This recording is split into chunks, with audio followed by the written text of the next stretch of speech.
ఆ, రామనామం నీకు పొద్దున్నే గద ఇచ్చారా?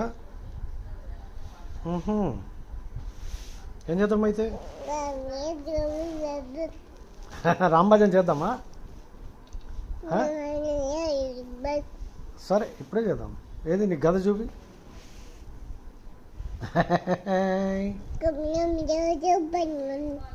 కొత్త భజన రాసేవా? అదేంటి ప్రసాదం తింటున్నావు పొద్దున్నే?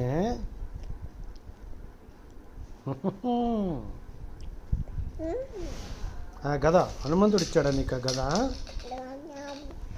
అవునా? యుద్ధానికి వెళ్దామా అయితే?